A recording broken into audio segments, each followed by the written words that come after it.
নমস্কাৰ বন্ধুসকল আমাৰ আজি বিশেষ কথা এটা পাতিম। আমাৰ গাড়ী চলাওঁতে আমি সদায় চাৰিটা কথা সদায় গুৰুত্ব সহকাৰে আপোনালোকে মনত ৰাখিব। এই চাৰিটা কথা যদি আপুনি মনোযোগ দিয়ে, আপুনি সুন্দৰকৈ গাড়ীখন চলাওঁতে আপোনাৰ কোনো অসুবিধা নহ'ব। এই কথাকেইটা আমি আজি আলোচনা কৰোঁ। এক নম্বৰ কথাটো হ'ল বন্ধুসকল, আপুনি গাড়ীখন শিকা আগতেই ছিগনেলখিনি আগত শিকি লওক। মানুহে আচলতে এটা ভুল বুজি থাকে যে গাড়ীখন শিকিয়ে ছিগনেলটো শিকিব লাগে। সেইটো কথা নহয় বন্ধুসকল, আপুনি আগতেই জানি লওক।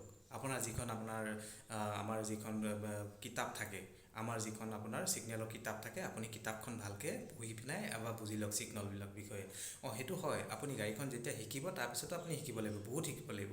কিন্তু আপুনি গাড়ীখনত যেতিয়া বহিব শিকিবলৈ, তাৰ আগতে আপুনি কিতাপখনত এবাৰ চকু ফুৰাই লওক কোনটো ছিগনেল কেনেকৈ ধৰণে মানিব লাগে।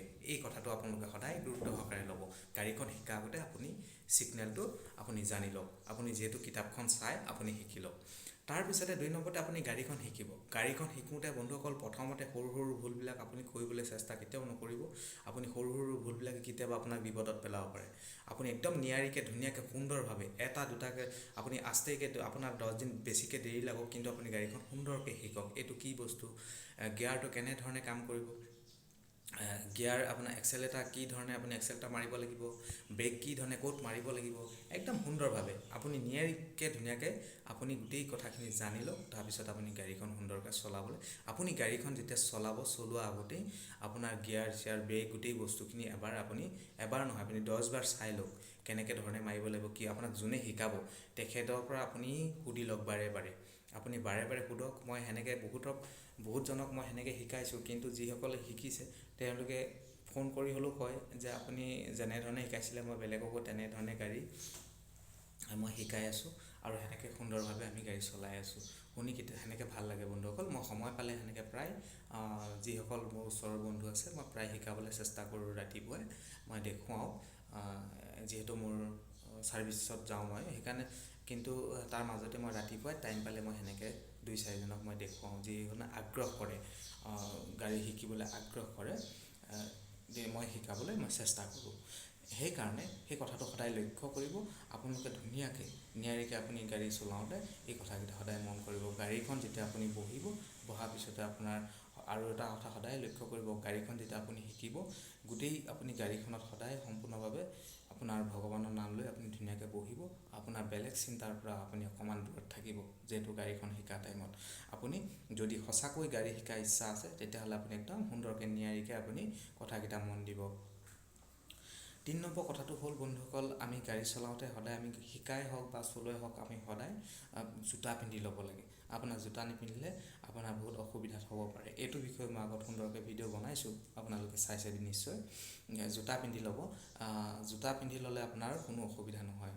2 নম্বৰ কথাটো হ'ল জোতাটো মানে কি, আপোনাৰ জোতাটো পিন্ধি ল'লে আপোনাৰ শ্লিপ খোৱাৰ পৰা আপোনাৰ ভৰিটো বাচিব। আপুনি যিহেতু নতুনকৈ শিকিছে, আৰু যদি আপুনি একচুৱেলি জোতা পিন্ধিয়ে সদায় গাড়ী চলাব লাগে। মই শিকাৰ ক্ষেত্ৰত কৈ আছোঁ। আপুনি যদি শিকে নহয়, আপোনাৰ যদি জোতাই দি অকণমান অসুবিধা পায়, তেতিয়াহ'লে আপুনি খালী ভৰিৰে আপুনি শিকিবলৈ চেষ্টা কৰিব, কিন্তু আপুনি চেণ্ডেল পিন্ধি গাড়ী নিশিকিব বা নচলাব। সেইটো কথাৰ পৰা সাৱধান থাকিব। 4 নম্বৰ কথাটো হ'ল বন্ধুসকল, আমাৰ গাড়ীখনত সদায় আপুনি বহি পিনে আপুনি ছিট বেল্ট লগাব।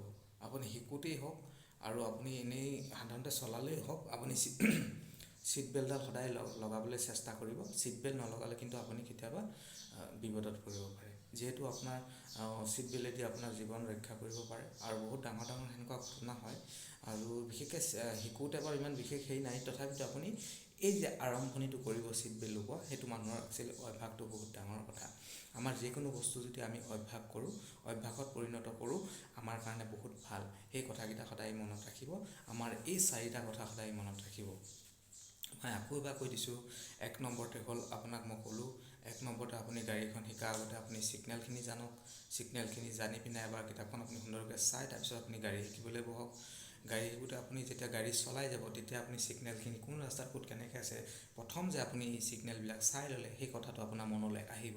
সেইকাৰণে আপুনি প্ৰথম যেতিয়া গাড়ীখনত বহোঁতে আপুনি ছিগনেলখিনি এবাৰ আগতে চাই লওক। তাৰপিছত আপুনি লাহে আকৌ চাই গৈ থাকিব ছিগনেলখিনি ক'ত কেনেকৈ ধৰণে ব্যৱহাৰ কৰিব লাগে।